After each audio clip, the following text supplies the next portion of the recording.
Hello guys, welcome our YouTube ചാനലിലേക്ക് ഏവർക്കും സ്വാഗതം. എൻ്റെ ചാനൽ ആദ്യമായിട്ട് കാണുന്നവരാണെങ്കിൽ ഒന്ന് സബ്സ്ക്രൈബ് ചെയ്യണേ. അപ്പോൾ ഇന്നത്തെ ഒരു പലഹാരം നമ്മൾ പണ്ട് കാലത്ത് നമ്മുടെ വീട്ടുകളിൽ ഉണ്ടാക്കിയ ഒരു പലഹാരം കേട്ടോ. ഞങ്ങളവിടെ ഇതിന് അരിയുണ്ട എന്ന് പറയുക. അപ്പോൾ എങ്ങനെ ഉണ്ടാക്കുക നോക്കിയാലോ.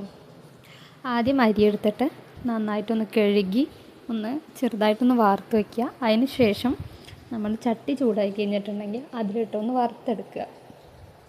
ഞാൻ അരി കഴുകുന്നത് വീഡിയോ എടുക്കാൻ വിട്ടുപോയി. ഇതൊക്കെ ആയതിന് ശേഷമാണ് വീഡിയോ എടുക്കാം എന്നുള്ളൊരു തീരുമാനം വന്നത്. അപ്പോൾ അങ്ങനെ അരിമണി റെഡിയാക്കി വെച്ചിട്ടുണ്ട്. പിന്നെ നമ്മൾ അടുത്ത് ചെയ്യേണ്ടത് ശർക്കരപ്പാനി ഉണ്ടാക്കാനാണ്. അപ്പോൾ നമുക്ക് ഇതിന് വേണ്ടിയിട്ട് എത്രയാണോ നമ്മൾ അരിമണി വറുത്തെടുത്തിട്ടുള്ളത് അതിൻ്റെ കുറച്ച് മധുരത്തിന് കുറച്ച് തോനെ ശർക്കര എടുത്തിട്ടൊന്ന് അലിയിച്ചെടുക്കുക കേട്ടോ. ശർക്കരയുടെ തീയ് അധികമായി കഴിഞ്ഞിട്ടുണ്ടെങ്കിൽ കരിഞ്ഞു പോകാൻ ചാൻസ് ഉണ്ട്. അപ്പോൾ അതൊക്കെ നോക്കിയിട്ട് വേണം ശർക്കര പാനി ഉണ്ടാക്കാൻ കേട്ടോ. ഇതുണ്ടാക്കാൻ സിമ്പിളാണ്. ഇങ്ങനത്തെ പലഹാരങ്ങളൊക്കെ വീട്ടിലുണ്ടാക്കുമ്പോൾ നമ്മൾ പഴയ കാലത്തേക്ക് പോകും. നമ്മുടെ കുട്ടിക്കാലത്തൊക്കെ അച്ഛമ്മമാരൊക്കെ ഇങ്ങനത്തെ ഉണ്ടാക്കി തരാറുണ്ട്.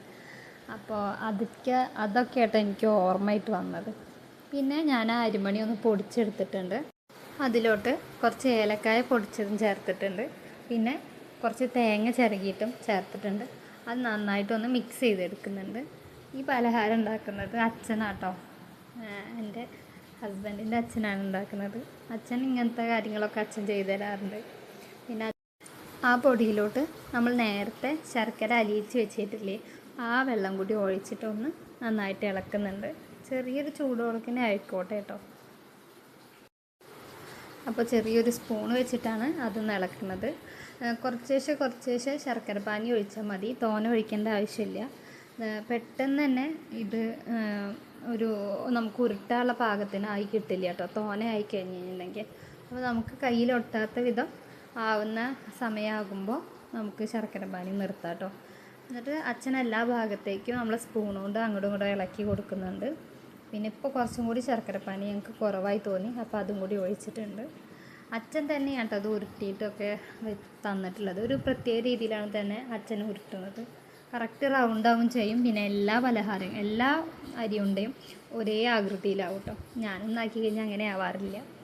പക്ഷേ അച്ഛൻ എപ്പോൾ ഉണ്ടാക്കുമ്പോഴും അങ്ങനെ തന്നെയാണ്. അച്ഛൻ കുഴയ്ക്കുന്നത് തന്നെ ഒരു പ്രത്യേക തരം രീതിയിലാണ്. പിന്നെ അതൊന്ന് നന്നായിട്ടൊന്ന് കൈകൊണ്ട് എല്ലാ ഭാഗത്തെയും ഒന്ന് മിക്സാക്കി എടുക്കുന്നുണ്ട് കേട്ടോ. മിക്സിങ്ങിലാണ് നമ്മുടെ എല്ലാ സാധനങ്ങളും, നമ്മളെ ശർക്കരപ്പാനിയും തേങ്ങയും അതേപോലെ ഏലക്കയും നമ്മുടെ ഈ പൊടിയും കൂടിയിട്ടൊന്ന് മിക്സാക്കി എടുക്കുന്നത്.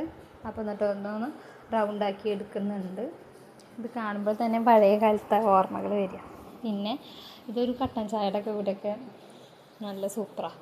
മഴയൊക്കെ അല്ലേ, പിന്നെ അങ്ങോട്ടും ഇങ്ങോട്ടൊക്കെ നടക്കുമ്പോൾ ഒന്നെടുത്തിട്ട് കഴിക്കുകയൊക്കെ ചെയ്യാം. ഇവിടെ അമ്പാടിക്കുട്ടനൊക്കെ നന്നായി ഇഷ്ടമായിട്ടോ. അപ്പോൾ നിങ്ങളൊന്ന് ട്രൈ ചെയ്ത് നോക്കുക. സിമ്പിൾ റെസിപ്പി അല്ലേ. പിന്നെ ഇങ്ങനത്തെ സിമ്പിൾ റെസിപ്പിയൊക്കെ എനിക്ക് അയച്ചു തരാം കേട്ടോ. പറഞ്ഞ് തന്നാൽ മതി കമൻറ്റ് ബോക്സിൽ.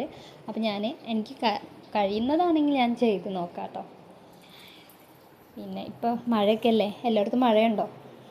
ഇനി അടുത്ത വീഡിയോ ആയിട്ട് നമുക്ക് പിന്നെ വരാം കേട്ടോ.